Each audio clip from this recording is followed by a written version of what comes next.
Good evening. Patrick here. I have Cheetah will view 8 questions with.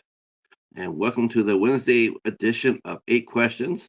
Tonight we will be talking with filmmaker and actor and screenwriter Joe Cornet. This will be Joe's second. This will be Joe's second time on the show. He came on the show about maybe 3 months ago with his producing partner and co-star Andrew Nevsky. But today we get Joe by ourselves. We're going to be talking about the Western movie. Joe has made several Westerns, and we're going to be talking about the genre and where Joe's love of the genre came from. We're talking about his. Uh, it is cold. Hey, Jaden. Hi, Anthony. Um, Glad you guys are here. Glad you guys are here. Yes, it is cold here. It is according to my temperature, which I think is wrong. It says it's 12 degrees. I'm sure it's colder than that.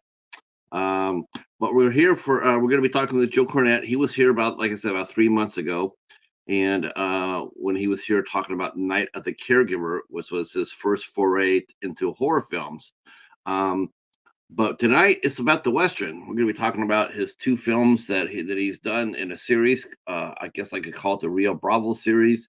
He's also done some other Western films as well through his production company, San Rafael Productions, and that would be A Prayer for the Damned, Incident at Gilt Ridge, um, among other films. And yeah, we'll be talking about some of those films where Joe got a start at. And we'll see. We'll get a update on how Night of the Caregiver is doing. I know that a star Natalie Denise Burrow has been very, very busy. Not only has she been not only she was an actress, but she also was in a band called Kill My Coquettes, and they have been all over the place lately. They got a new single dropping, "The Wrong Crowd," and so things be going really, really well for Joe and the people that he's been working with, which is really nice to see. I'm really excited about that. I'd like to thank everybody for coming out yesterday for our guest, Susan Gallagher. I had a lot of fun with her, and I hope that you did too. It was really a good show. If you have not watched that show, I highly recommend going back to watch the replay of that one. Um, as we talked to Susan about Cobra Kai, appearing in big budget films, working with Oscar winners, and what was it like facing off against Loki? So that came on yesterday, and it's up and running. We do have some changes on the calendar. We do have some changes on the calendar. So tomorrow night, our guest tomorrow, Greg Scorpion, we're gonna have to push him back to February. I think that's what's gonna have to happen. We have to push him back to February. He got called into work tomorrow.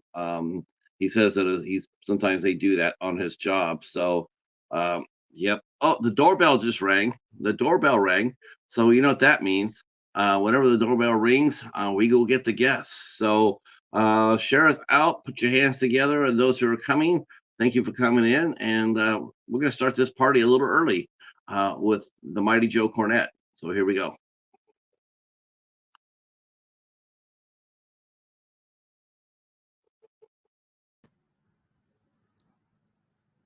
Ta-da! Hello, Patrick.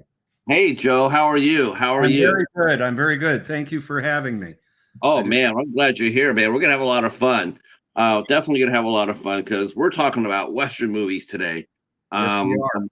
yeah, it's so cool to be able to do that too, because the Western is probably it's probably one of the genres that, to me, since I've been on YouTube, that has been so underrepresented, um represented, because you just don't hear people really talk about it, or if you do, it's the same five damn Westerns. Yeah. You know, how many times can you hear about the good, bad, and the ugly, or Unforgiven?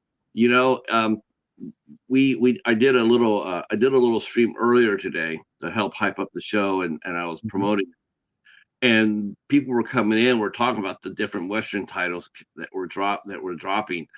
I gotta say that it gave me a lot of hope, because a lot of people were dropping different titles. They weren't just dropping those same old, like I love Tombstone as much as anybody, but it's not the end all Well, to there are so many others. I don't want to discount one of my favorite movies of all time, The Good, the Bad, and the Ugly. I don't want to discount The Wild no. Bunch, one of my favorite movies of all time. I mean, these are all masterpieces. But Yes, but but how many people have seen the original 310 to Yuma with Glenn Ford, for instance, and Heflin. and Van Heflin? Yes. See, Yeah. not too many. Not. I mean, some people commented on that. What's really strange though is that what makes a 310 to Yuma stand out though, it's one of those rare incidents where the remake was better than the original. Well, That you don't see that very often. you don't see that very often, but you must understand that in the 40, 50 odd years between those two productions. The original 310 to Yuma was a very modest film. It was not considered I mean, it wasn't a B necessarily, but it was a very modest budget. It was a modest film. And, they really pulled out all the stops for the remake. They really did. Mm-hmm. That was a very well cast. Um, I'm thinking about it, it's like, that was like, I think that was Russell Crowe's. I think that was the second Western that he had done. Um, a lot of people forget that he was also in The Quick and the Dead with, Yes. Sharon Stone and Gene Hackman, Which and is a young which is a very yes, and a very underrated film that is. I happen to personally love that film, and you don't see it that much anymore.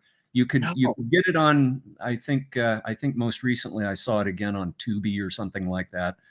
And I would love to see a pristine, like, Blu-ray copy of that movie. I would too.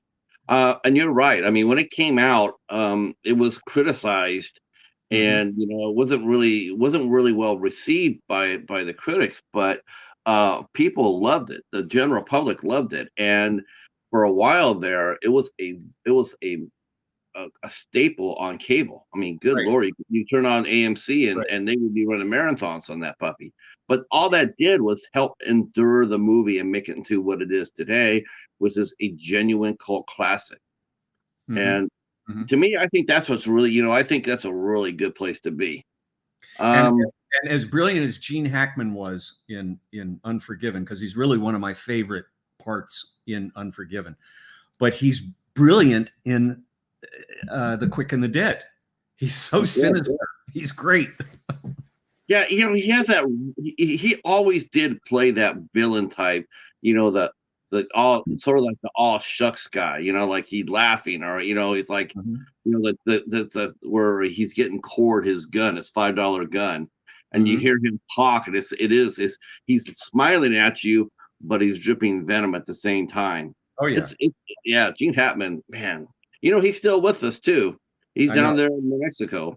Yeah. Um, man, what just a magnificent actor, and of course he was good in Unforgiven. I I don't really love Unforgiven. I like it, but I really never was in love with it. I don't know why. I just felt, I don't know. It was okay for me. It was a picture Um, that I learned to appreciate over the years. When I it was when I first saw it, I understood it to be a great film, but I appreciated it more with time. yeah, I look at compare, maybe because I'm comparing it to his other films, other westerns. I Hmm. just don't see, it's not. I can think of, 5 or 6 other Clint Eastwood movies off the top of my head that I liked better than Hmm. Unforgiven. Hmm. Yet Unforgiven is the one that's really well, that and The Good, Bad, and the Ugly is hyped up. Hi, Sue. How are you? Glad you're here. Um, I tell you, the movie that really got me, as far as that goes, wow, was in the trilogy, the Man with No Name trilogy, with For a Few Dollars More. Oh man, that's so good. I just watched that about a month or so ago for the God knows umpteenth. I lost count years ago, but I was so taken by, and I was discussing this with a fellow enthusiast about those particular films, and I said, you know, that middle one, Jean Maria Volante, Yes. was frightening as hell in that movie. And he's so over the top, and he's so great, and he's so big, and he had to be to play Indio. You know, Yeah. he had to be menacing as hell. And the looks he gives the other actors and everything is just, it's purely sinister and terrifying and edgy, and you know, he's smoking the marijuana, and you know, Yeah. he's just brutal as hell. Yeah.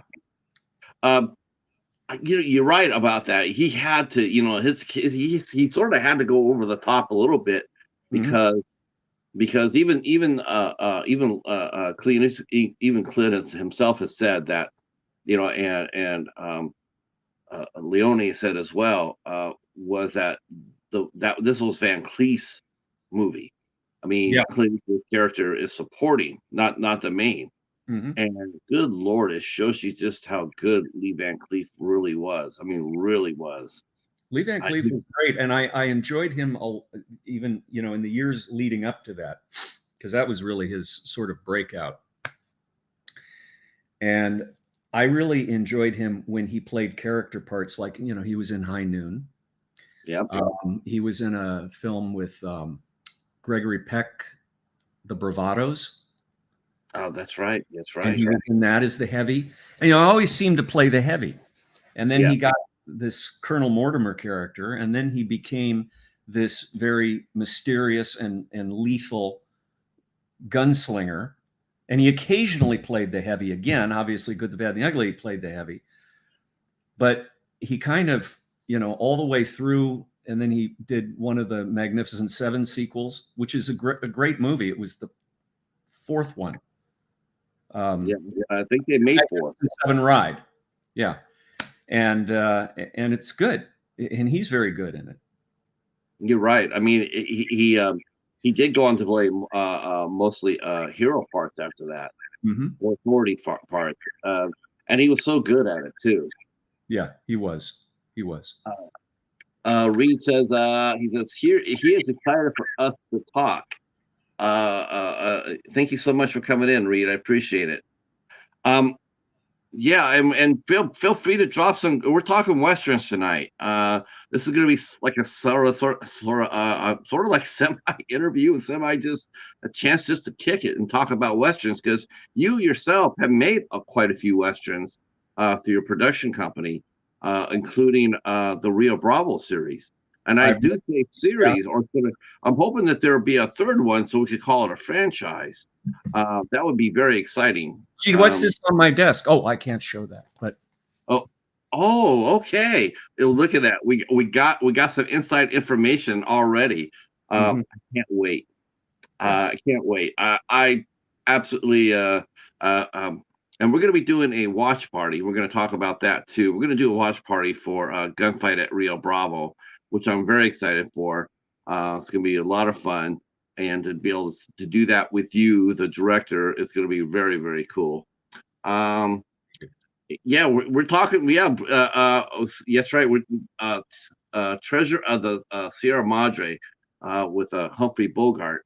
That's another great western. Plus, you have neo westerns as well. Yeah. We have Yellowstone that came out. That's a neo western.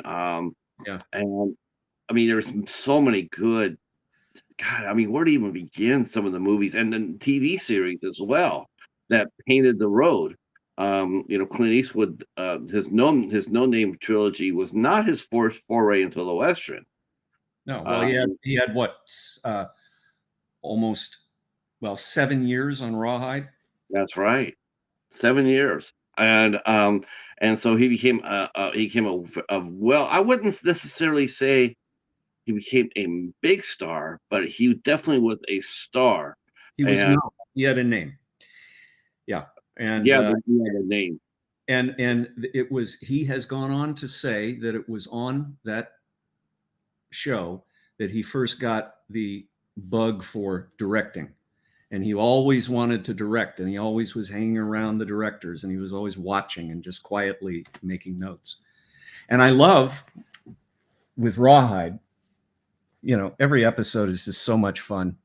And I got to know a few of the older guys that guested on that show, back in the day. And that was kind of fun. Most of them are gone now.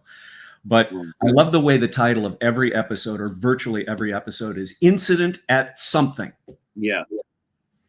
Which may, I have some primitive visual aids, but maybe that's the reason in my second Western, I named it Incident at Gilt Ridge. So, it's a homage to Rawhide. How cool is that? I don't think I did it consciously. Right. When I write something, a lot of things pop out that I'm like, holy cow, that, I must have gotten that from whatever, but that happens. So let's see. Reed mentions some underrated Western movies people haven't heard of. Yes. We're going to talk about that too, and because there are a lot of underappreciated Westerns movies. I mean, even some modern ones. I caught Christian Slater in a movie that called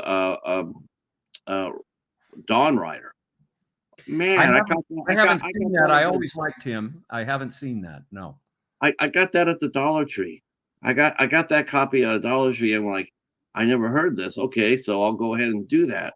And I picked it up and I watched it, and I thought it was really, really good. What year was that made? I think it was 2006. Okay. Or maybe 2013. One of those two. Wasn't that long ago, and considering it was really, really good. And also had Lachlan Monroe, who's also done a few other Westerns as well. I know he's done a couple of movies with because they made him into a Western star, Trace Atkins. He was a country singer, but now he has gone on to do Westerns, and quite a bit of them. Well, there are a lot of Westerns, and really good ones, that are being made today. And there's a gentleman that I think an awful lot of. He's a good friend, and I really admire everything he's done. His name is John Mars, and he's been in 3 films with me. He played Grady in Gunfight at Rio Bravo, and he was the second heavy. And he did a marvelous job. And anything he's in practically is just marvelous. He's really done some great work, and he's in a whole bunch of them, and a lot of them are made over near where his hometown is, over in southern Arizona, at a great place called Gammon's Gulch that I can't say enough of. It's just a great place. Is that where he shot? Is that where he shot the 2 Rio Bravo films at? Yeah, we shot Gunfight and we shot Taken from Rio Bravo there. Okay. But we also shot, like I shot Promise, I shot that, and the previous 2, I shot that at the great White Horse Ranch, which is right here in California. It's over by Landers, and that's a great town, great facility. Isn't there like two completely built Western sets still in California? Well, there's White Horse Ranch, and there is, I guess you could say, Pioneer Town to some degree, although Pioneer Town is sort of turned into like a sort of a tourist thing. I don't know how much actual filming they do there anymore. There is a new Western town, and I can't remember the name of it, but I want to say it's somewhere not too far from Victorville. One of my cowboys is trying to get me out there to check that place out. And then I think they still have stuff up in Lone Pine, don't they? I thought they did. I thought they had one. I thought they had a town complete in Utah. They did, and they may still. I'm just not sure where it is. And there's another small town. I have heard up the line here off of the Interstate 5 in Agua Dulce, and I don't remember the name of that town. But they also have Melody Ranch, which is out in the west end of the San Fernando Valley, and that was a famous one. That's where a lot of stuff was shot. I think Gene Autry owned that one, didn't he? I think he did at one time. Yeah, that's why they also had Corriganville was out there, which is long gone. Yeah, there was quite a few Western sets because the Western dominated. Probably like no other genre.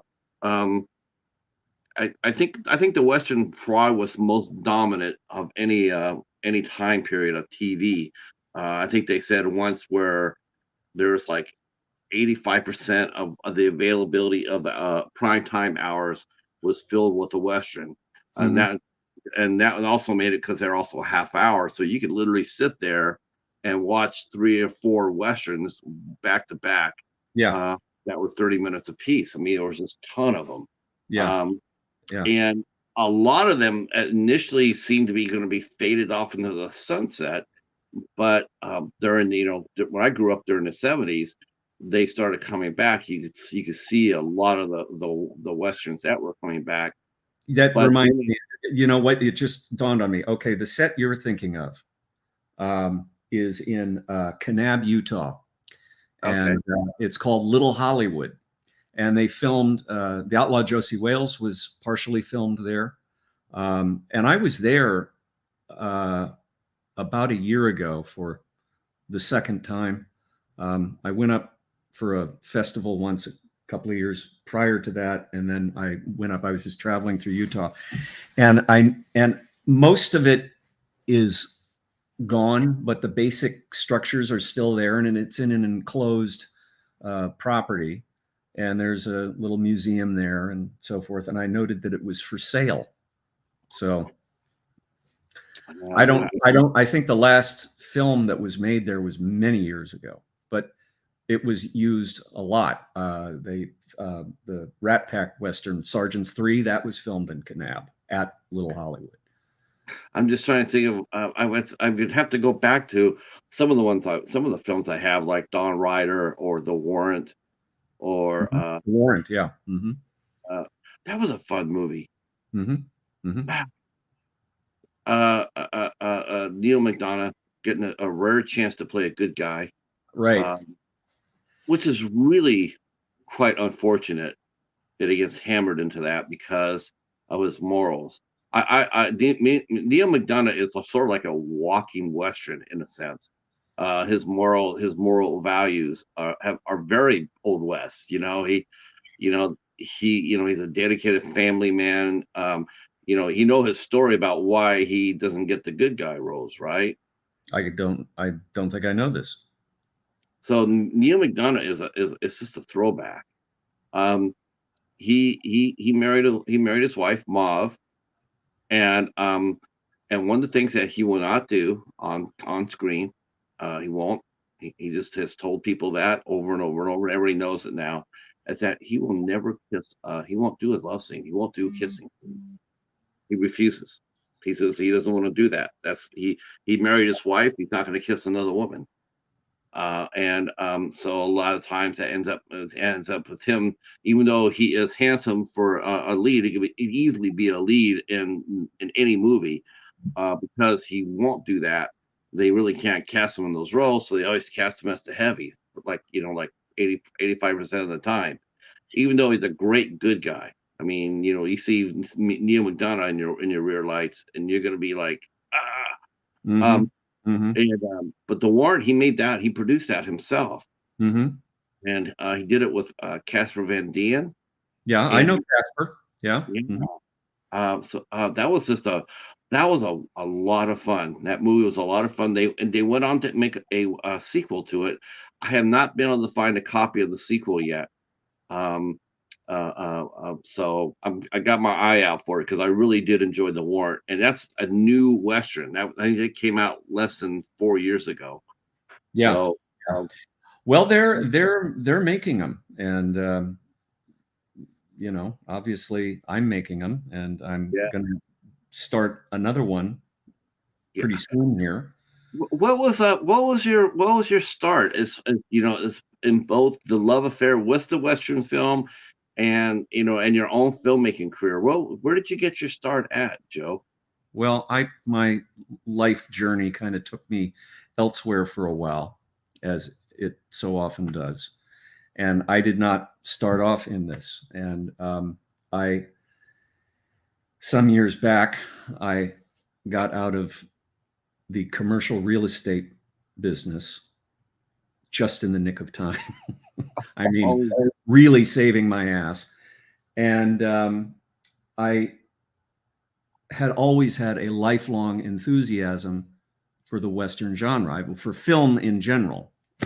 All my heroes were always, Orson Welles or John Ford, and I have, my library is stacked 3 deep in books about this stuff. And I've always been reading and watching and doing whatever. And I sort of,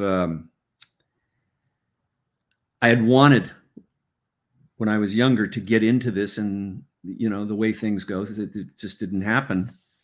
And I took another path. And then when I had the freedom to do this, I actually started seriously focusing. And I'd always been a camera buff.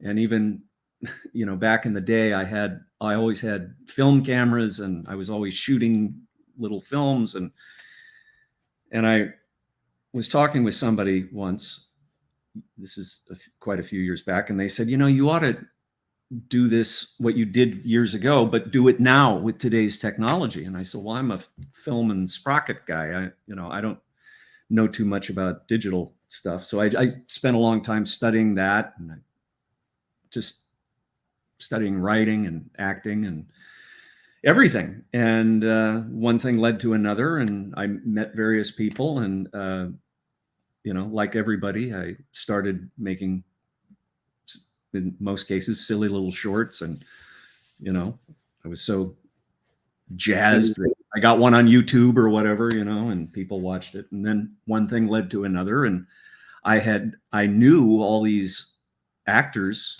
and I knew a few crew people. And I just one day said, you know what, I'm going to finance this myself, and I'm going to make a Western. And I did. And I made A Prayer for the Damned. And that was back in 2018 was when I finished it. But lo and behold, I got myself a distributor through Was that hard to do, considering for the genre? I mean, it's very hard to do, but my case is very unique. Mine is not a textbook case. What happened to me largely doesn't happen to people. I just happened to be at the right place at the right time. I always like to quote Robert Evans, who said, success is when, what is it? Success or luck. Success is when opportunity meets preparation. And just everything aligned. And lo and behold, the first film out of the gate, I got a distribution deal. And then they wanted more, and I made 2 more, and one thing led to another. And then I met Alexander Nevsky, and things are even bigger and better for me. So you can definitely see the progression of your films as far as the casting talent goes. I mean, you go from the first movie to now, and every movie that you look, you can see you got a bigger and more well-known cast. I hope so. Yeah. And that probably and was it hard to shoot a Western? I mean, people don't think about it too much, but was it hard to shoot on a lower budget? And did you cast your actors because not only because they could act, but because they could also ride, and that would save you a little bit of budget? Well, not in every case. I was, again, lucky that way, because a lot of my actors did know how to ride already. And that's the great thing about actors, is you always ask somebody that you don't know, you're meeting for the first time, you think about casting, can you ride a horse? Oh yeah, great, no problem. And then you get them on set, and they can't ride. Yeah. But I was lucky with that, because I did know guys that did know how to ride, and they knew how to handle those types of firearms. And again, this was sort of like I was prepared for it because I had access to all the authentic hardware, the weaponry. I had access to this because I, have either collected a few pieces myself over the years, or I knew guys that had these types of firearms available and other knives and weapons and so forth. So I sort of prepared for it. It is difficult, and there's a lot going on, and you're mostly outdoors, and a lot of times you're in extreme heat. Right. And you literally have to watch out if you shoot in California. One of the things you have to worry about, not only the heat, everything, is that you are out in the desert. Yeah. You have to be careful of scorpions and the rattlers. Oh, yes, you do. Yes. And I remember we were shooting Incident at Gilt Ridge a few years back, the second Western I did. And my DP got this brilliant idea because it's this massive shootout in this movie. And he said, hey, it'd be great if you can crawl underneath the sidewalk, because it's a raised wooden platform sidewalk. Crawl under the sidewalk, have your gun out, and just be very stealthy, and I'll have these guys' boots walk right past you. I said, that's a great idea. And then I remembered, okay, I'm in the middle of the goddamn desert. I don't know what's under there. I remember just taking a big broom and sweeping the whole thing out really quickly and just hoping that nothing was under there. Oh, right. Well, yeah. And then he asked me, that was great. Let's do it again. I said, no. Yeah, I can get that. My granddad had a ranch in Sierra Nevadas, outside of a little town called Grass Valley. I know Grass Valley very well. I love Grass Valley. Me too. My fun times at my grandfather's ranch almost ended for me before I got started. I was just a midget back then. I think I was like 7, and I was out with my mother, and we were picking apples. And next thing I know, I'm picking apples. She's coming from behind, picking them up. And next thing I know, I feel this hand on the back of my my pants, and I found myself flying through the air with the greatest of ease, and I land on my backside, and my mom backs out real slowly and carefully, and she says, "Go get your brother and tell him to bring the shotgun." And I'm looking in there, and there's this huge sleeping rattler. Oh, geez. Looking back at it, it's sort of weird. It's like back then you're like, yeah, but looking back at it, thinking about it, you're going like, he was sleeping. We could have just left him alone, which we should have. Now I would have done that. I would have just left him alone. But I think she was probably thinking about her parents or whatnot. So my brother ended up killing it. And but good Lord, I mean, you just never know. You just never know. Well, when we were shooting Taken from Rio Bravo at Gammons Gulch in southern Arizona, I was doing this scene, and it's the gang of bad guys, and they're all on horseback, and they were all going to charge towards and then pass the camera in this big shot. And we were filming in this sort of like gully, and then everybody kind of stopped, and I'm wondering and these are all great professional guys. I mean, these are real cowboys. These are guys that know how to ride. And I come to find out they found a rattler out there. So they had to deal with that in their way. And so we did have a rattler on the set. Can I come here, check the chat real quick? Our good friend Hobbs is here. Reed mentions that, let's see, I think he's talking about either, I don't know, because there's 2 of them, Josie Wales and Pale Rider. He says they were filmed at August Dulce. Agua Dulce. Yeah. Yeah. So okay. So Reed mentioned that for one of the two Clint Eastwood movies.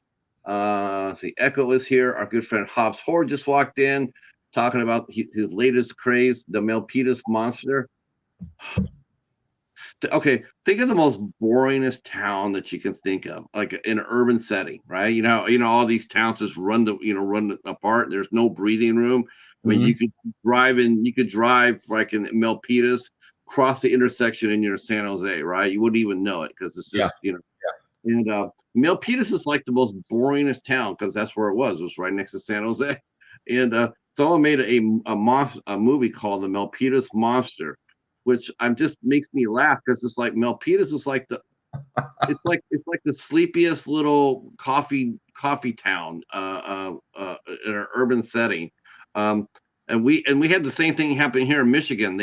Somebody made a movie called The Northville Massacre, which sounds really like badass, supposed to be like a biker movie. Yeah. Well, you come over to see what Northville really is, and Yeah. you're going to be looking around going like, how did they name it the Northville Massacre? Because this is like the most sleepiest town ever.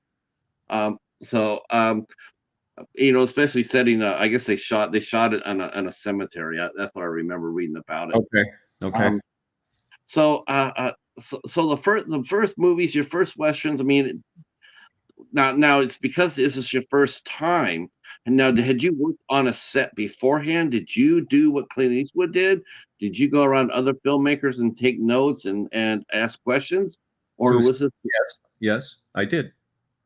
I did. And because of certain uh, workshops I was taking at the time, I got to meet a lot of guys and I got to spend, a couple of years sort of training my brain as to how to really think. I've always been pretty good at organizing things and getting stuff done.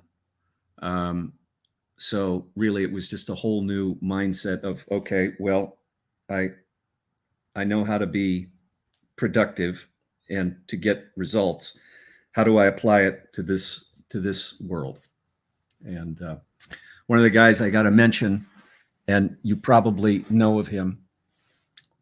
Sadly, we lost him a year ago, the summer before last.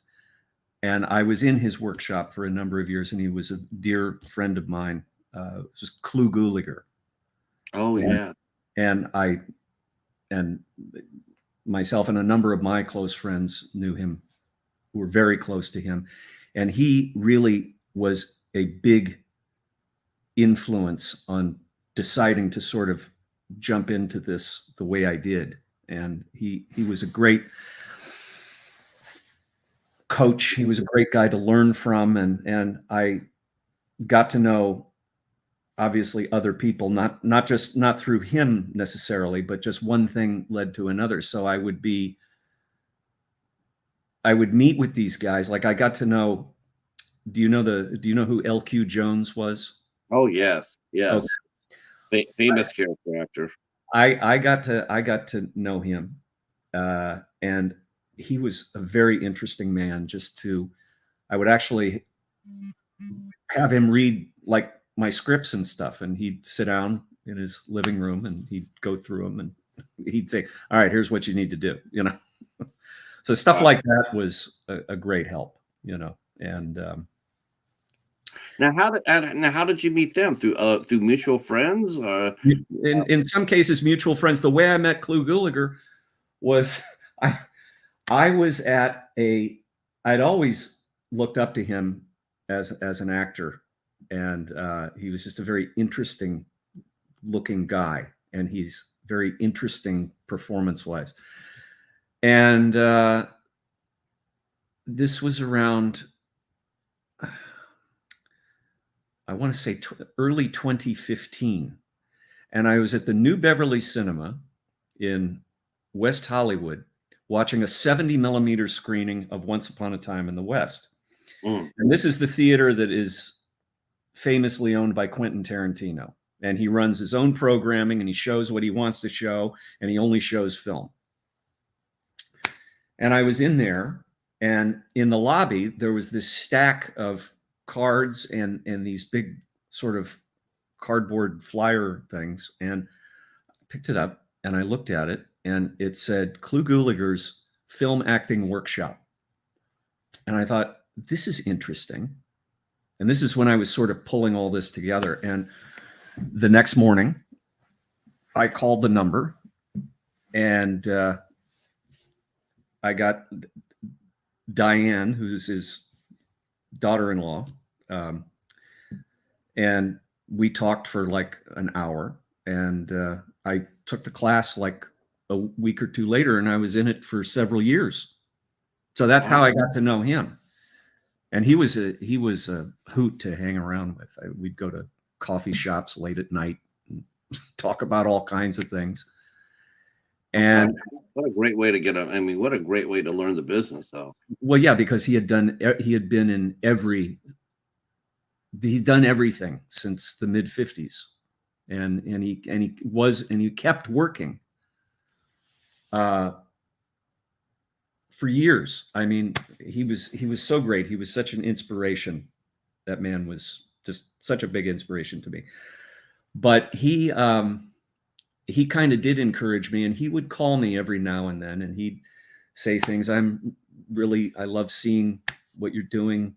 I'm so excited, directing, how exciting.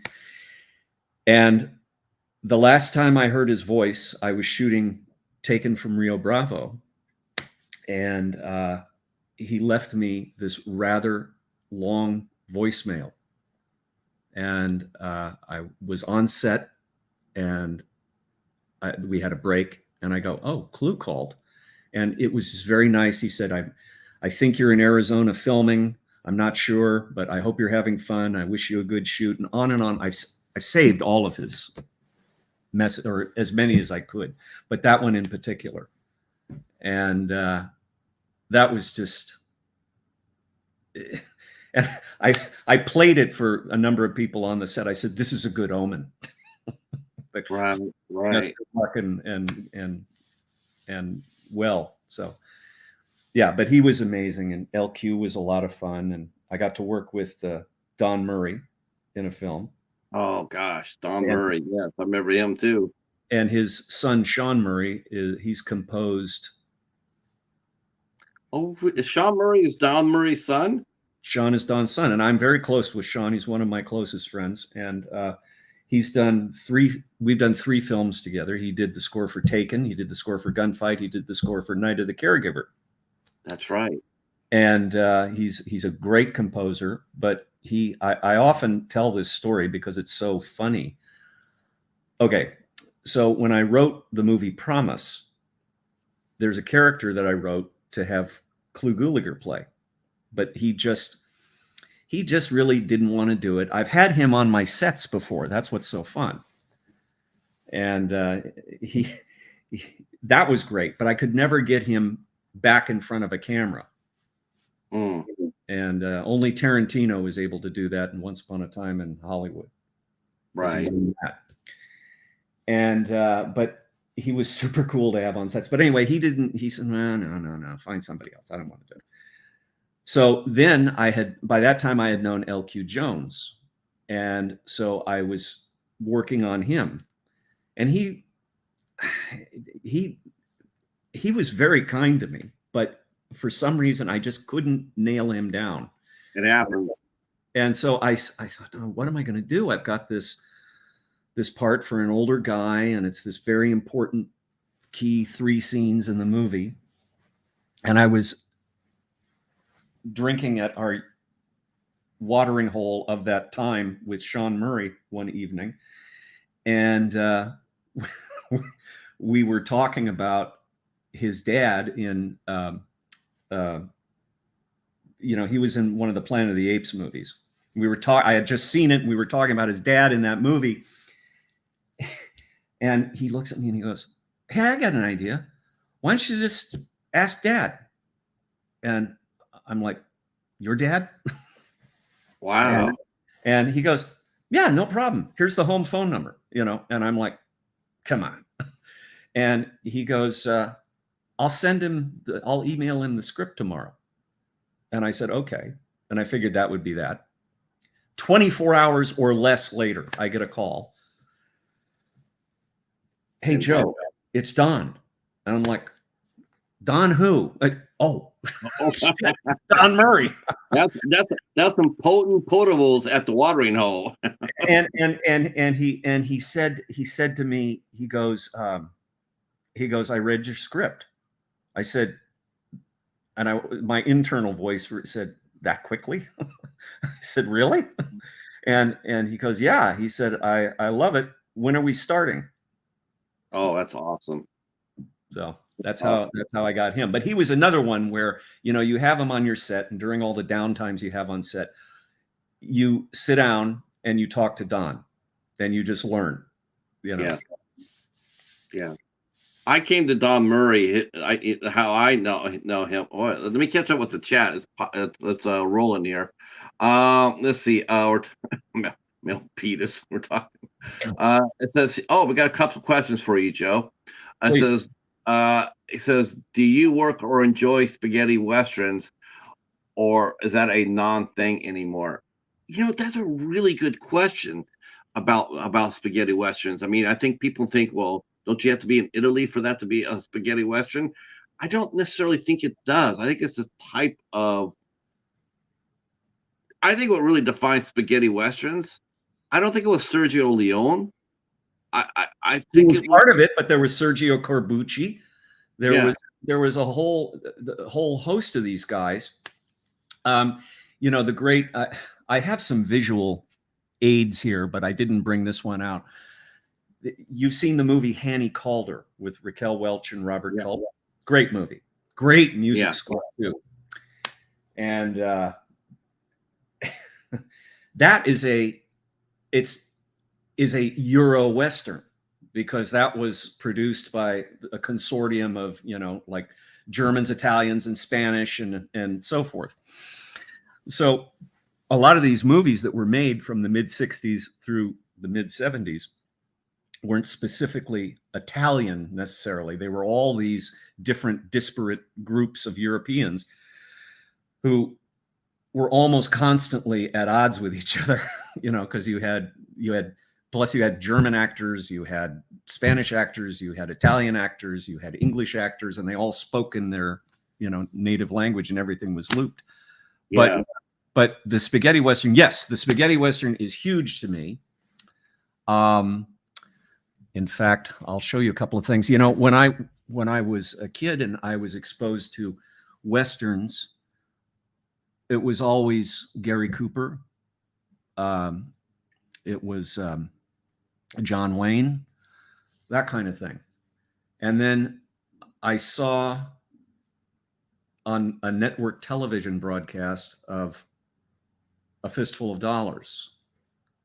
And I had never seen anything like that in my life. And then about a month or two later, another network played The Good, the Bad, and the Ugly over 2 nights. And that was the wildest thing I had ever seen. So it completely remade my vision of what the Western was. And it stuck with me. The music, the composition of the camera work, the intensity of the acting, in some cases being very over the top, but it works. That elements of all of that are in all my Westerns. And I've got a fun book here, which I recommend to your followers. It's called Ultra Wild West, and it's all spaghetti Western posters from that era. There were a ton of characters. The original Django was a spaghetti Western character. Franco Nero. And I highly recommend this book too. And I've had this for a number of years. And this is the ultimate guide to Euro Westerns. And it's full of all kinds of encyclopedic information. Any gun can play. Get that one. That's a real good one to have if you're an enthusiast on these things. And I'm a big vinyl collector, have been for years. And I think listening to the music of Ennio Morricone when I was a kid, but not having seen those movies. So I'd have things like Navajo Joe with Burt Reynolds here. Okay. But then I'd see the movie and I'd just be blown away, you know? And so, yeah, it looms large. I think people would be have forgotten the fact that Burt Reynolds did his fair share of westerns as well, including playing an Indian on Gunsmoke. He Uh, did. And that's did you right. know even Adam West, my favorite Batman, was in a spaghetti western. I forget what the title was, but he did go to Europe in the 60s and he made a western over there. Clint Eastwood definitely opened the door Sure. for the American actor to go over there Mm-hmm. and become, because that's where Clint Eastwood became a star. I mean, like a world star. I mean, before he was a a good TV actor. He was a TV star, but he became a movie star when he did the No Man trilogy, Mm-hmm. the Man with No Name trilogy. Let's see.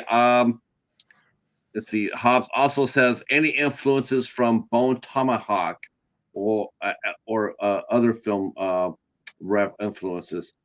Uh, I don't know. I don't know. Do you feel like?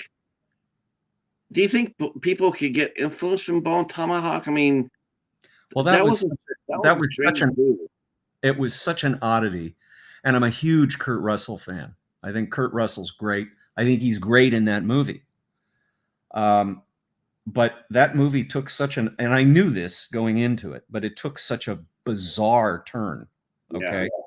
And it's almost like and it really is a mashup of different genres, of horror meets Western, which has been done before too.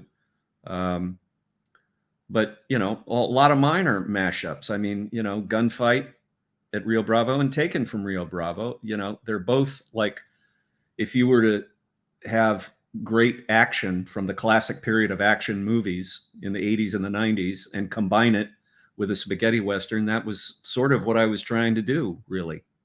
Right. Because And I think you did. Yeah, Olivier Gruner, and I've got Matthias Hughes and Don the Dragon Wilson, and all these guys. Cynthia Rothrock is in Taken from Rio Bravo. I think you inspired her, because after she did Incident, I think she did, it was called Black Creek or something like that. Yeah, the last time I saw her, which was for a ADR session a few months back, she was leaving and she was on her way to shoot this western. Yeah. I'm like, good for you. Yeah. She's really good. And when Taken comes out, which will be shortly, you'll see she's really good in it. She was great to work with. What a pleasant person. I would think so. And she still can do her scorpion kick. Oh yeah. Oh yeah. Yeah. Oh, yeah. Let me catch up here. Catching up here. Thoughts. Let's see. Crew was fantastic. A fantastic actor. I enjoy his work. The Chattanooga Choo-Choo, Return of the Living Dead, probably his most infamous role. Elm Street 2, from a whisper to a scream, was legendary. Let's see. Thank you, Chadwick. I appreciate that. Thank you for sharing that out. Thank you so much. Yeah, I as far as oops, is that me or you? I hear feedback. Oh, that's not me.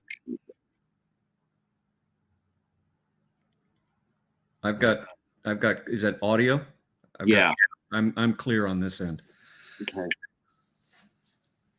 Testing one. Yeah, I'm clear on this end too. I hear just feedback.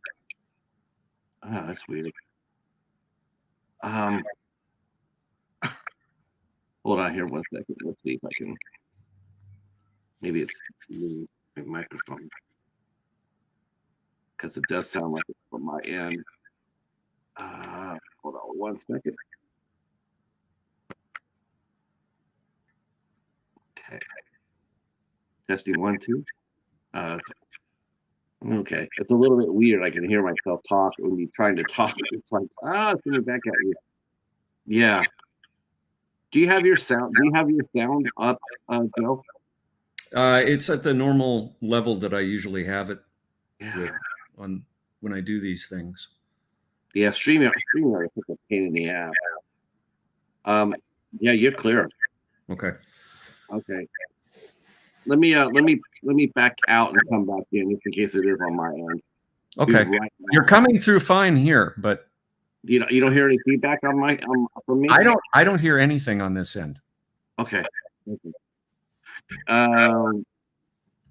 Okay, people are saying this could be StreamYard. Yeah, StreamYard has been really a pain in the ass. Okay, let me catch up with the chat here then. Let's see. My grandfather loved Westerns. He used to listen to a vinyl all the time. Tex Ritter. Tex Ritter. Yeah, he was a big Western star. Yeah, Tex Ritter, he did music, and he also did a lot of those. He also did a lot of music for the Westerns. What was your favorite Western? What was your favorite Western growing up? I mean, when you were on the way up, as far as watching, what did you enjoy watching the most? I think that before I got the taste for the Italian Western thing, and even then to a certain degree after that, I think I was always, there's a handful of films that I kind of grew up with in the Western genre. Obviously, True Grit, Big Jake. Yep, that's a good one. And I really didn't see a lot of the earlier Waynes, like The Searchers and Red River, until later. And I really, those kind of are, Red River especially is big in my book. I'm a big fan of Joe Kidd. In fact, there's a poster, you could kind of see it behind me, it's the French poster of Joe Kidd. big fan of Joe Kidd. Big fan of Outlaw Josie Wales, obviously, as I've mentioned. I liked a lot of the more traditional things. High Noon, definitely. How the West Was Won. Was so glad that they did a restoration on that with the 3-panel screen from the old Cinerama. But as I said, then when I saw The Fistful of Dollars, like, I thought, I didn't know it could be like this. So, and I enjoyed a lot of Western TV shows, Gunsmoke, Bonanza, of course. Yeah, it's funny. I grew up listening to. I grew up watching Gunsmoke as well, and what was really strange was actually listening to the radio program of it.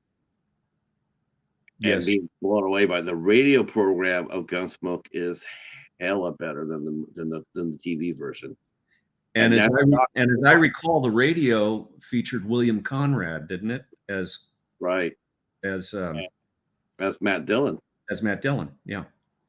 He couldn't get the role. They didn't give him the role of Matt Dillon for the TV show because he struggled with his weight most of his career. Mm-hmm.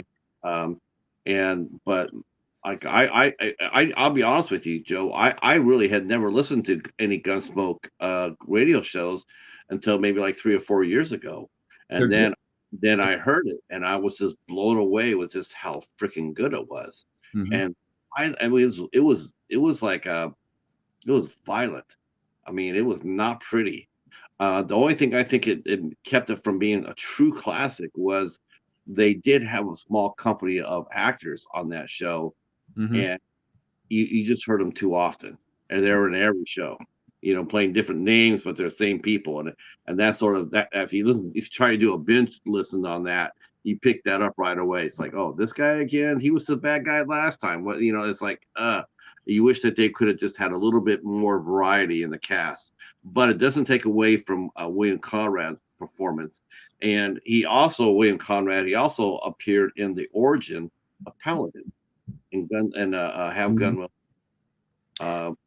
Well, what you just said is interesting, because I remember I would listen as a kid to the old, because I had record albums of the old Lone Ranger radio broadcasts with Clayton Moore, you know, and they did that a lot too. They recycled the voice actors over and over again. So the guy that played the heavy this week is probably going to be the heavy next week.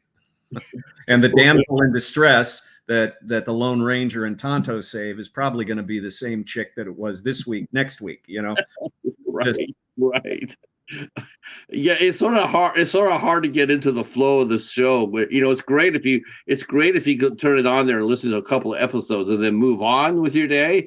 But like, you know, if you'd like listen to it at night, you know, like there's some old fashioned radio shows, channels on here, and you go ahead and you binge watch or listen, and you start noticing that. Another one that's really, you know, I call it the John Ford effect, or actually Jack Webb effect, is Dragnet. Yep. Holy Christ! Just like every episode had the same person in it. It was just like, right. And you know what you do is you actually admire the acting. Mm-hmm. You actually admire the acting because they got to do something different every week, right? Know? And they got to put on different hats. And I love Dragnet, but I was going to say, when I was a kid, I loved two really fun Westerns.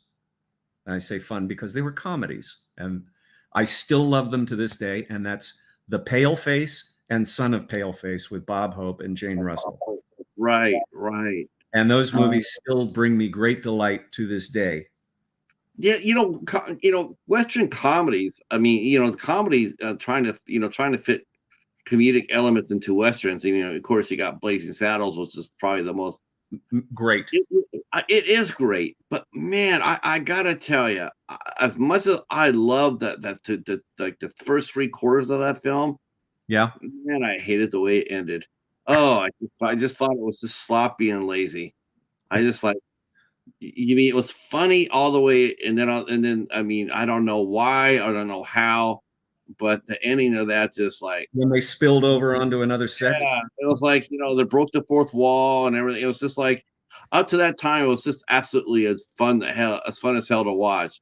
And then it just felt like it fell apart at the end.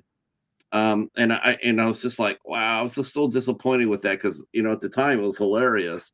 Of course, you had comedy too. You had F Troop. That was probably maybe the most well-known comedy Western. I got a right over there. There's a 8x10 of the cast of F Troop. No, really? You see that? I don't know if you could see that. And it's signed by Larry Storch. Oh, nice. And one of my dear friends got that for me for a gift a few years back at Christmas time, and he had Larry sign it. So obviously, when you're growing up watching Westerns, that was your favorite thing to watch on TV. And I loved F Troop. I tell you another TV Western that I was very taken by at an early age, and I still love it. The Wild Wild West. Yes, we mentioned that earlier today, as far as Westerns go, because we're talking about the Will Smith and Kevin Kline movie. Which I was not a fan of that at all. I thought it was a lot of people hated that movie. I didn't despise it. It's just that movie could have been great if it was done properly, and for some reason it just didn't gel. And I thought, you know, Kenneth Branagh was great in it, but he, you know, it could have just been better. Yeah, and it's one of those things because that like I like a lot of the Batman movies. I'm not a fan of every one of them. Sure, but you know, some of the more recent ones I haven't really given much attention to. I've seen parts of them or kind of halfway watched them, and they're good, but you know, for me, I can't get away from Adam West and Burt Ward. I mean, that I know it's campy, but it was meant to be campy. That was the whole point. That was a very iconic show. I mean, it really was. I mean, it stood out. Of course, it burned out way too fast because they overexposed it like hell. Yeah. That was the thing. I think the second season, most TV shows at the time, when during the 50s, during the 50s, into the 60s, they were shooting 39 episodes a season. Yeah. And slowly started working its way down. But if I'm not mistaken, I think the Batman season 2, I think it had like something like 60 episodes or something like that. It was Yeah. a absolutely insane amount. They were shooting them just as fast as they could get them. Well, And because they were look at that. We're talking about Sean Murray, and there he is on my phone right now. He's calling. um, but remember, they had 2 episodes each week. They had yeah, part 1 and part 2 every week. They had 2 episodes. and they always did parodies, and they did a parody of one of the greatest westerns ever made, and that was Shane. With Cliff Robertson. Right, he was Shame. He Shame. was shaming. He was shaming the. He was shaming the in the Batman series, but Shane the Western with Alan Ladd and Jack Palance. Okay, let's just touch on that just for a brief second, because that was in its era such an iconic movie, and I do think that film is a masterpiece. I think it's well shot, well directed. I think it looks magnificent. I'm not a huge Alan Ladd fan. I mean, he did a lot of good films, but I always thought that was a curious role for him to take. But as time went on, I realized, yeah, he's great in it. But what I love about that movie is that is the quintessential, okay, you've got these thugs, these bad guys. Nobody in the town, like Elisha Cook Jr. or whatever, nobody has the guts to muster to deal with these guys. So they've got to bring this guy from the outside who's ruthless and a killer. And they bring him in, and he takes care of business. And then when he's done, they don't need him anymore, and they don't want him anymore. Right. And he rides off with Brandon DeWild screaming, Shane, Shane, Shane, and that theme is so iconic. It's like, that's why I love Westerns, because it's like Greek mythology. It's like timeless, because of course you bring in this ruthless guy. Of course he prevails. And then of course the townspeople turn their backs on him. And it's a thankless job, and he just rides away alone, not even, stealing Jean Arthur from Van Heflin, which I would. Yeah, you're right. You're right. I mean, it's really bittersweet. But look at the Searchers. The Searchers is the same complex problem. Only Ethan Edwards could take that journey, and at the end, when he finds her after all these years on this almost pointless and endless quest, like, is he going to kill her? Well, yeah. And then he brings her back, and it's thankless. He walks off, and she closes the door on him, and yeah, he just couldn't change. You felt sorry for him, because he was a man out of time, and though that's what they needed to get her back. But when he came back, and they could see how dangerous he was, and there wasn't any chance of him actually, he wasn't going to change for anybody. Right. And then you're right. Then it became the danger to everybody. Yeah. And the Western did a really good job at that too, of portraying that.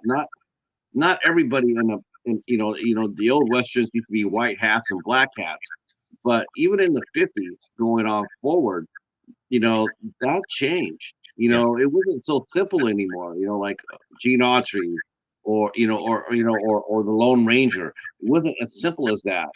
And I think we see a lot of filmmakers change. The Western really influence how we look at movies today, because they were so prevalent back in the 50s and the 60s, and even the 40s. They were so prevalent that you learned how to write modern stories based on old Western stories back then. Change them over to fit your what you wanted to see today, and it's still being felt. I mean, you look at Yellowstone, the neo westerns, and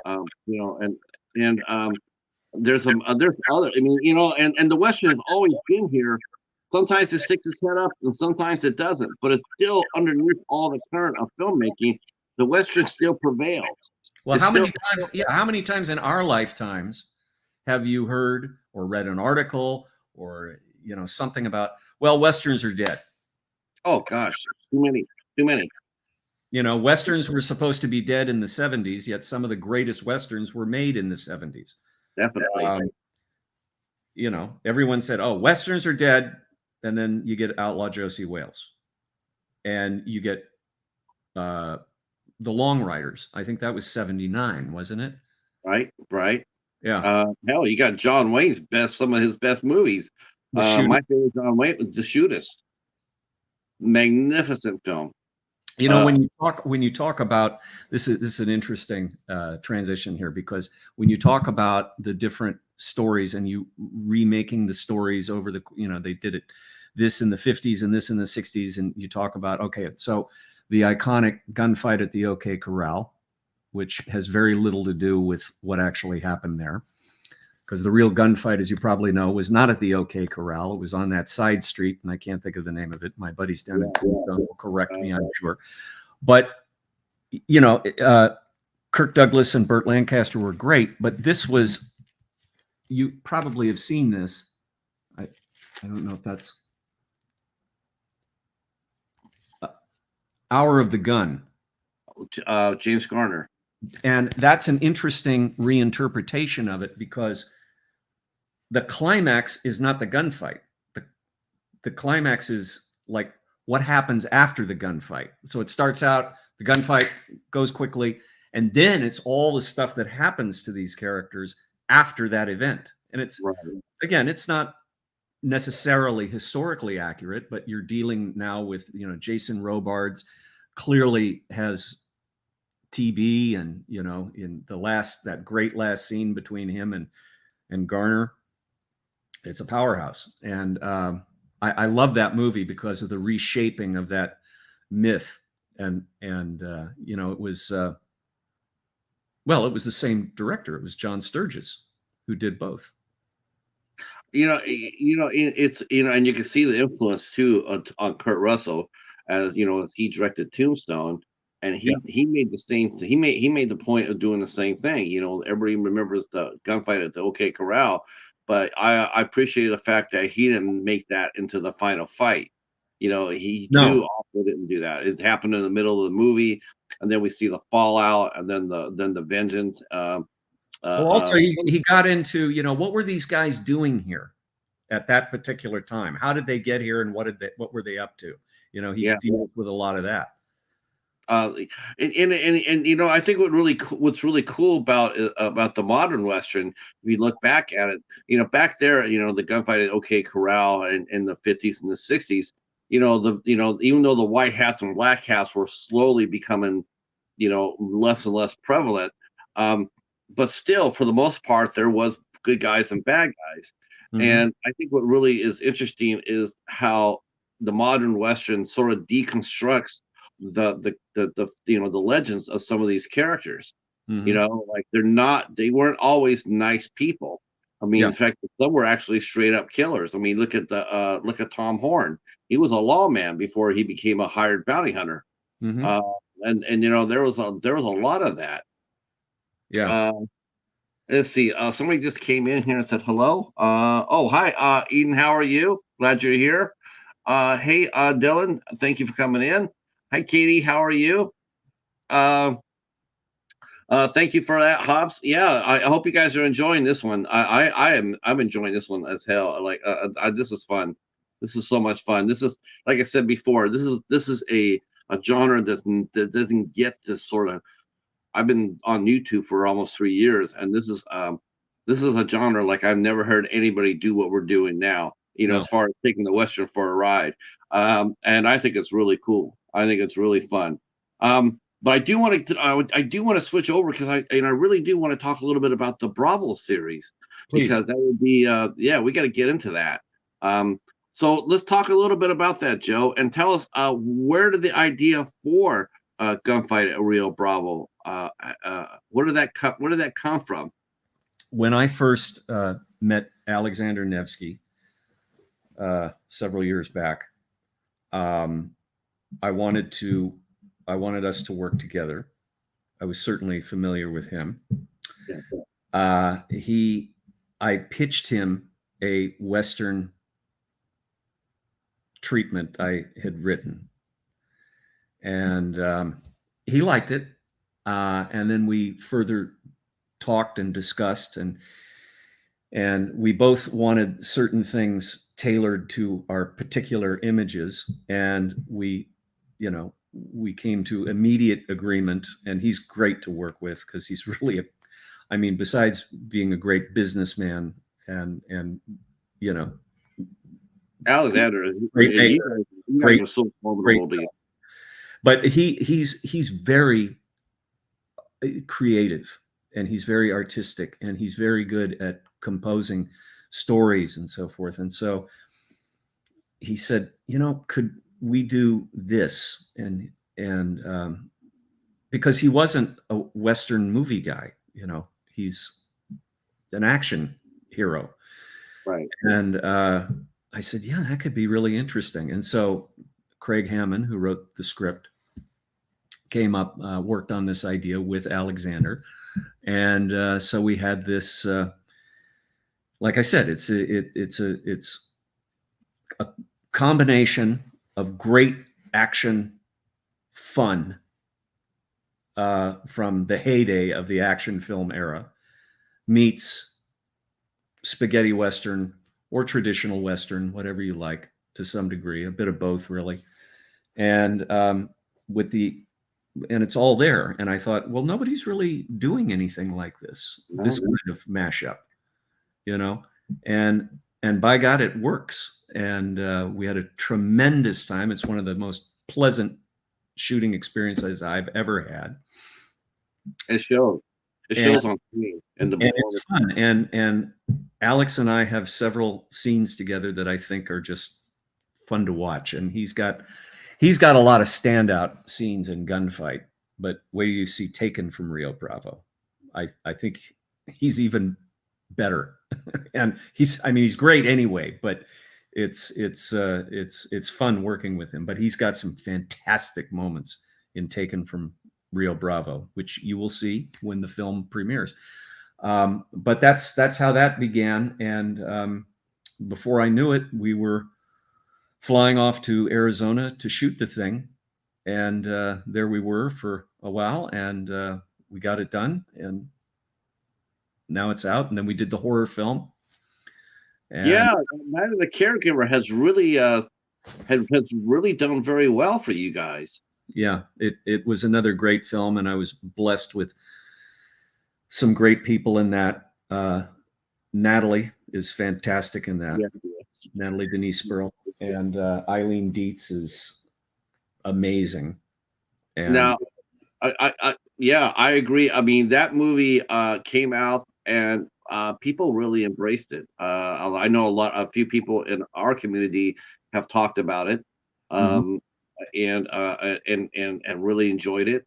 And of course, just about everybody in our community is a huge Eileen Dietz fan. I mean, that's just a given. I mean, if you're an Exorcist fan, you're excited, and she did such a wonderful job again. Real quick, because I know the last time we talked, I wasn't sure. I know they were coming, but I wasn't sure if they've landed. But are these movies, both Caregiver and Gunfight at Rio Bravo, have they got a physical media release yet, or is it strictly just streaming still? I believe they both. Well, I know for a fact that Gunfight has, are you talking theatrical or are you No, I'm talking? talking about physical media, home media. Oh, home media. Okay. Well, they both had limited theatrical, but they both have home media. Okay. Gunfight at Rio Bravo has been out since on DVD, I think since last spring, I think. Okay. Because we had the premiere and the big bash in Arizona and Tucson exactly a year ago today or yesterday, exactly a year. And then we released the DVD, and I just approved the artwork for the DVD cover on Caregiver, and wait till you see this. It's it's pretty amazing. So if that's not out already, it should be any moment. Okay. Okay. And then Good. when I want From to Rio let people know Bravo that. comes out, we'll have the same, and anything and everything that, and all of my previous stuff, with the exception of Promise, which is relaunching on all streaming platforms within this month, and you'll be able to see it again and buy DVDs of that. But everything else is all available. Um, it seems uh, uh, um, it seems like we're hearing lately that Tubi, which you can find these movies on, it seems to be that they are sort of withdrawing from the independent film, so to speak. Now they're going to be a little bit more, I guess, picky of what they see. Um, but have you've had a good relationship with them, Yeah, as a lot of the films have been on there. yeah. Um, do they contact you and ask what have you been doing lately? Have your films been asked for by streaming services? Because like I said, there's not that very many westerns out there, and when one is made, it's sort of like a celebratory event. Um, Well, I have a good relationship with Tubi. I like Tubi, but I don't, really. Our distributor handles all of that. We don't handle that. I mean, we oversee the process, but we don't really get involved. I mean, we find out, what markets are we in. Gunfight is in, I think, over 30 countries. that's nice. You know, so I think it's safe to say that Alexander is already an international star. I mean, I think it's pretty oh yeah, safe to say. I think oh yeah, he's well known. oh yeah, yeah. So that really helps out as much too. Now, are you going to go ahead? I mean, after I know you got the third. Wow, we can actually break that news. It's so exciting. Um, so we know for sure that Rio Bravo has become a franchise. I think you have to do three to be considered a franchise. So it is a franchise, which is really refreshing to hear because you just don't see that. You don't see that sort of that anymore, especially on in the independent level. Right, That's what's really exciting because especially in horror films, a lot of times they leave room for a sequel, but it ain't never going to happen. It's just right, not going to happen. right. So whether because of budget, story, cast, who knows? But to see this happen again, or to see this happen now for a Western series, that's really exciting Yeah, because you don't see it. yeah. Um, there's one movie I just wanted to call this out that really like we're talking about, and we've been so positive about this. There is one movie that was made that really sort of like just like had me shaking my head. Let me check out the chat real quick. Jonas from the Friendly Men just walked in. Hi, Jonas. How are you? Mighty Casey's here. Let's see. Jonas, that's right. Jonas worked with Eileen. Jonas was her personal assistant when she was doing the convention. Oh wow. And Okay. yeah, that's right. That's right, Jonas. Um, yeah, super sweet lady. And Jonas and her are friends now. Um, let's see. I knew that was coming. I knew this was coming, Joe. Mm-hmm. Hobbs says our community seems to be divided on this one. Any thoughts on the pale door? God, I knew that was coming. So the Pale Door was a horror western, came out on Shudder. had a really good cast. Mm-hmm. Um, but have you seen it? No. No. It probably is on Tubi as well. If not, it's on Shutter. Um, yeah. Okay, so I didn't like it. I thought Should I see it? I'll put it on my list yeah, I regardless. think you should. I think you should see it. Because we can revisit that when we do our watch party for Gunfight. We'll Okay. come back and revisit that because Okay. that's not the only time that to me I think they've sort of misstepped. They did a movie. They tried to remake the Virginian. Remember the old classic Virginian with James Jury and Doug McClure, right? Yeah. So they made a movie based on that with Trace Adkins. I absolutely hated that movie. Okay. I know of what you're speaking of. Yes. Oh, good. Thank you. Yes. So Yes. I haven't seen it though. But yes, I know what you're talking about. so they took all the main characters. I just hate they do this. And they've done this on other movies as well. Being the most famous would probably be the first Mission Impossible, and they also did it for the SWAT. And that is they took a core character from a TV series and they flipped them. Which I think is just like I just hate that because it's like that's one of the reasons why I'm watching your movie because you remade it, and I'm watching it because I want to see familiar characters that I loved and grew up with, Mm-hmm. but I don't want you to come up there and corrupt them Mm-hmm. because you're corrupting my memories, you're corrupting my experience, Mm-hmm. and especially with the first Mission Impossible. Oh, I just cannot tell you how much I hated that movie. It's just absolutely just. I have all the Mission Impossible movies, but I have not watched the first one since I saw it in the theater, and I don't really think I will again. It's there because it's part of the collection. But what do you feel about the reimagining of classic westerns? I have no problem generally with reimagining of almost anything. Again, so long as it is done well. And we mentioned the Wild Wild West a while ago. You Right. know, that was a complete misfire, and they had such a great thing to base it on.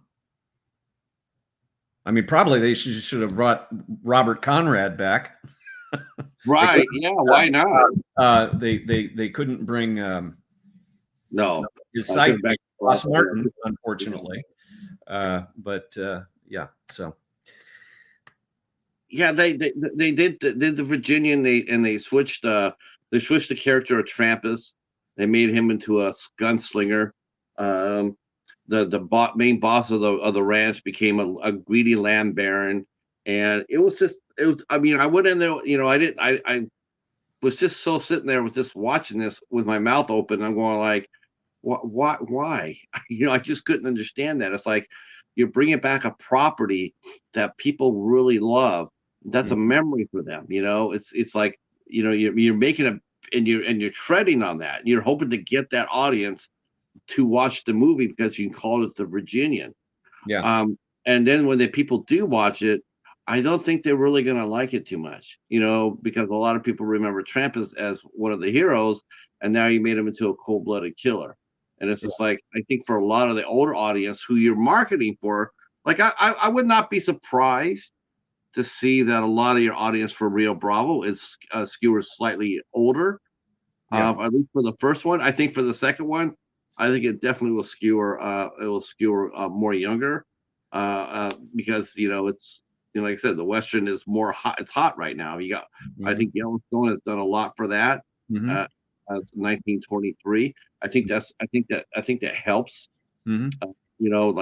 People now talk about the Western a little bit more. It seems like a slight resurgence, and of course, when that happens, anything around it gets pumped up as well, as long as the older movies and older series. So personally, I think you're in a really good spot right now. Thank you. So do I. Yeah. But yes, you definitely need to watch The Pale Door. Okay. I didn't go for it too much. Jonas says I'll definitely have it before we have our watch party. I'll have it down so okay. we could talk. Jonas mentioned that he has so much fun with Eileen and still are in touch. They're friends. Hey Jimmy Joe, how are you? Gunfight at Rio Bravo. I hope you guys are doing well. Yes. Have you seen the movie yet, Jimmy Joe? It's on Tubi. Um, and of course, yeah, people didn't understand that when I'm just like I hated the first movie, because I grew up on Mission Impossible. You know, it's like they made Star Trek again, and they turned Kirk into Khan. You know, made him into a gunslinger. You just would just be like, you wouldn't like it too much. It's like that's not the Kirk we know. Well, you know, in today's modern age, you know, they feel like they can change things. They can reshape old properties to see how, you know, to fit what the narrative today. Yeah, Um, that does happen. And Star Trek's another thing that, you know, I'm very, you know, I'm totally old school. I'm the three original seasons mhm. and all of the original movies. And I liked Next Generation, and I watch it occasionally, and I think it's very well done, and I was a fan of it. But then when they started getting into these new territories and new iterations of everything, and I'm like, nah, I'll just take Kirk and Spock and, you know, the 60s era salt shakers that are being used as like some pieces of technology or something. I love that stuff. Uh, so how do you balance acting in your movies along with the directing? Do you find that to be difficult to do? Well, it's not easy, but I started off doing it, so this is what I do, and it you got to think sort of in a compartmentalized way, and you got to be objective enough to do this in front of the camera and do this behind the camera, and it's just I have methods for doing this, and I like it. I like it. I like when I'm doing both. When I'm only doing the one thing, it's probably my vanity. If I'm not in front of the lens, it's it's a good day, but it's not a great day. You know, I like to be doing both. Um, as far as the, you know, because you know we talked about the some of the aspects of shooting a western. You know, like, you know, among your many concerns, is it true that the most budgets go for westerns? They go toward the horses and the weapons. Is that the biggest pull on a budget and doing a western? No, not necessarily, but I mean, I could see where it could be. I have some remarkable resources Mm. for the livestock and for the weapons. And I ride myself. I have a horse, and so I'm already plugged into that world. So I have a straight connection to it. But yes, it can be. There's also, you know, you're often renting out these towns, you know, in the middle of nowhere, you know, and these western towns. And so that's a big expense, you know, and then you have to bring everybody in. It's not like you know, shooting in, you know, one I'm of the sure. actors dens or something like that. You know, you're out in the middle of nowhere. You're sometimes a long way from civilization to a certain degree. So that's expensive. That gets expensive. Now, I'm just thinking, you know, during the incident with making of the movie Rust, Hmm. uh, they had the onset fatality. Hmm. Uh, Is there a ripple effect for that? I mean, we talk about that set and that incident so much, you know, so much, but did that incident affect other filmmakers at, you know, doing the same type of movie? A Western, like a Western is very gun heavy. Um, and, you know, and you have to get insurance and all that good stuff. Did that affect shooting taken from Rio Bravo? Did you get any, was there any you know, fallout from that? Like, you Well, know, of course, it affects everything. But see, with my sets, even the years before all that happened, I always had a responsible armorer, and you know, we don't really. I've had different armorers, but they're all very conscientious of, you know, checking and then rechecking the weapons. Yeah. Not once, twice, sometimes 3 times before they hand them over to the actor. And I don't allow the actors as much as some of these people I get on a set and they're like, "Hey, give me a gun. I want to play with a gun." And I'm like, "No, we don't." Do you really do that? I haven't had this in a while, but I have had it. Oh, that's funny. And I'm very conscientious of, you know, you don't give them the weapon until you're about to shoot, and then before you start the scene, you prove the weapon and you know, just basic common sense stuff. Don't point it at anybody.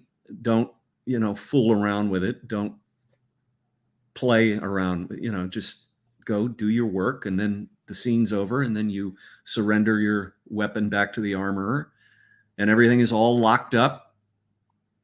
And whatever in the hell was going on the Rust set, I have never in my life had live rounds on a set.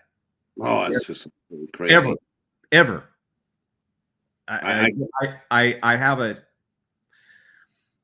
have some insider info as to what was going on over there with that, but I don't want to say anything. But you never do that. You never have live rounds. Yeah, I couldn't believe that either.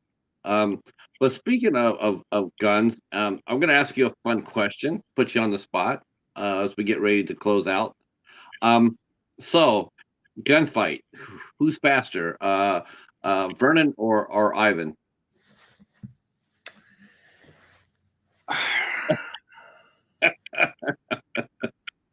Well, I can say this. Ivan is definitely faster on the draw, but Vernon is more deadly. Yeah, you look like you've handled a lot of guns in your life. I mean, you know, I'm looking at the still pictures of it. I mean, the way you hold it, the way you know, you stare down your sights. It looks like you've done a lot of shooting in your life, and it comes as far as that goes. It looks like you are a lethal. Thank you. Well, you practice, like with anything. You know, you take on a role and you practice, and I hope is to some degree. There are a lot of people that would disagree with you on that, but I'd like to think that I do kind of sell it. Yeah, you know, they were, you know, back in the 50s and the 60s, they used to have quick draw contests with some of the stars, and you know, and they all came out and they shot, and the fastest one of all, who played a deputy on the old John Russell show, Lawman, and he was the fastest draw. He was the fastest of the fast. I don't know if Richard Boone did it, because if Richard Boone did it, then I would vote for Richard Boone. I mean that was my favorite Western of all time, a TV show. I think, you know, Have Gun Will Travel is just light years ahead of the writing was light years ahead of its time. The directing on a lot of the episodes was just outstanding. Well, you know who was a genuine, bona fide quick draw artist? He was really good with quick draw, spinning, the whole thing. Sammy Davis Jr. Yes. And he did westerns. He actually, I think he appeared on The Rifleman. He was on several. He was on he was on more than just The Rifleman. I know that. Yeah, he was good. He was real good. I have to go back there and watch that, because he played a tragic character in his episode, but it was a good episode. I know a lot of people love that. They love that show. That rifle is so infamous.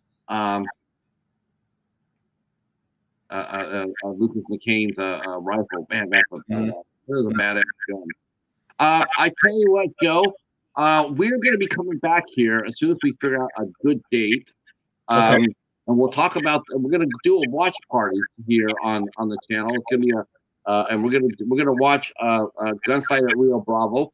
We're gonna set up a date, and then I'll give wear you a call. my hat for the next one. Okay. Yeah, that's right. And Now look, see, I'll, look, I'll bring some hardware with me. Okay. So yes, yes, definitely. And we can talk a little bit more about the hardware next time. Now, notice how Joe is wearing a black hat, yet he has a white hat in real life. So that tells you how it has changed. Before, you would actually wear the white hat. You would be the Lone Ranger. I would be, yeah. But as you know, Sheriff Vernon Kelly is very conflicted. He was a bad guy until Right. he became a good guy. I like that aspect. I do. I like it both ways. I like it where, that's one of my favorite plot lines from a lot of the old westerns where a lawman has gone to seed, so to speak, and he has become a bad person. He once was on the side of the angels. Now he slid into the camp of the devils, and it was always interesting to see that the conflict between the two. Well, see, Sheriff Kelly went the other way. He was on the Right. side of the devil, and then he became with the avenging angels. And That's right. of course, it's mentioned in Gunfight, but not really a spoiler alert. But in Taken from Rio Bravo, he has a nod to the reason why he became a good man was because of Jenny Gray, played by the great Carrie Goodwin, who is also in Taken from Rio Bravo. You remember Jenny from the first one. So your cast for Taken is good. It's massive. I really was tickled to death when I watched Gunfight and saw you. Like, and this is to our first interview with Alexander. I was so tickled to see you guys cast Matthias Hughes. I think Matthias, he's just he should have been massive. He really should have. He had the look and everything, and it just felt it. And it's funny listening to him talk on a different interview. Our good friend Gareth from Video Tastings interviewed him, and he explained during the interview what happened to the action star in the '90s. It's like one day they were busy, the next day they weren't, and nobody wanted to hire them. Yeah. And it was just like, here you go, your living is, your livelihood is basically just taken away. Oh, we're not gonna use you anymore at all for anything. That's like, okay, you don't want to use me for a movie, okay, I'll just go to the next one. But then when you find out your whole genre has actually been, stonewalled, what a terrible place to be, trying to find work when nobody wants to hire you. Yeah. So that's the very first thing I noticed when I started watching Gunfight was that Matthias was in it, and I'm going like, how cool is that? Somebody was a visionary. Someone respected his work, and that you didn't kill him. Not slightly spoiler alert. I can't tell you how much I enjoyed that as well. I mean, I know he's going to be back in the second one. I don't know the role, obviously, but I saw that you brought him back. I saw you bring in Don Wilson. Let's talk a little bit about, okay, I'm pushing it here, but let's talk a little bit about the cast. Was it easier to cast Taken from Rio Bravo based on the success of Gunfight? Well, kind of, because we wanted to do something even bigger. And I think Gunfight is pretty big, and yes, it is. And I've seen it on a really big screen. In fact, the screen we premiered it on, for instance, was literally the size of the screen at the Cinerama Dome in Hollywood. It was that big, and that movie is big to begin with, but Taken is even bigger. So we kind of conscientiously, as we were tailoring the script with Craig, we were trying to have, okay, where can we make this go, and who could we do here? Oh, Cynthia Rothrock, perfect. If we could get her, and we started working our ideas into the screenplay of who could play this guy. Oh, okay. Well, and that's how we sort of cast it. I, I think casting both Dawn and Cynthia is a stroke of genius, because to me, what it really says to me, it isn't stunt casting, it's respect casting. It is Casting respect casting because, you look at all these folks and they're legends, and they are. I got to work with them, and how fun is that, And And it shows their acting skills too. That's really what I saw of it, because it's like, okay, they're not known for these type of they're not known for working westerns. Very few. I mean, very few people are right off the bat. When you start thinking about it, it's like you don't really think about that. Like, name someone right away that modern western. Think of somebody right away, and it's like, other than probably other than maybe Kurt Russell or Michael Biehn or Mhm. Val Kilmer, Kevin Costner. There's just not that many people you think about, and so when you brought these folks in, to me, it's like, it's based not necessarily because of their name, but you give them a chance to do something different, and they can and show off their acting skills. A lot of these guys, they did get sort of typecast into some of the same action films. Now here's a great opportunity to sit there and say, Sure. you never seen Cynthia Rothrock play in a western before. You're never going to see, she's got a six shooter, and she's got a cowboy hat, and it's not going to be just, there's not going to be any kung fu here. She's going to be a quick draw artist. And Wait, and what wait, and wait, wait till you see her in Taken from Rio Bravo. She has some great scenes. I can't wait. I can't wait. All right. So now we know that both Gunfight and Night of the Caregiver will be have a home release. I want to thank you, Joe, for coming out and hanging Thank out. you for having And me. It's always I love fun. the hat. I love the hat. And like I said before, we're gonna set up a date relatively soon, and Mm, then we're gonna do a watch party for a Gunfight at Rio Bravo. So if perfect. you're into this, so stay tuned to the channel. I'll let you guys know when the date's set. You guys all come over and hang out with us. I want to thank the chat for coming out and hanging out with us too. I appreciate it so much. I hope you enjoyed the show as much as we brought it to you. Um, Tomorrow night we are dark. Our guest had to postpone, so we will be talking to not Joe, Greg Scorpion. We'll be talking to Greg Scorpion soon. That our next show will be next Tuesday, and we will be actually, I think, I don't know about that one either, because I think he said he wanted to push it back to March. So our next show might be Wednesday, the 24th, with actress Mia Katz, and also horror hostess Miss Misery, also known as Raina Young. She's a writer, an actress, and a horror hostess, Miss Misery. So stay tuned for that. And I want to thank the chat for hanging out. Stay right where you're at, Joe. For everybody else, we will see you. I think we'll see you next Wednesday. Don't forget, tomorrow night at 10:15 on Thursday, the Midnight Hour rides again with the Mighty Hobbs Horror. Casey, Mr. Bones, the head of the table, Jennifer Tochi will be there. And I don't know what other shenanigans they're up to. But yeah, we'll talk to you guys soon. Thanks so much, and have a great night. Cheers, everybody. Thanks for watching.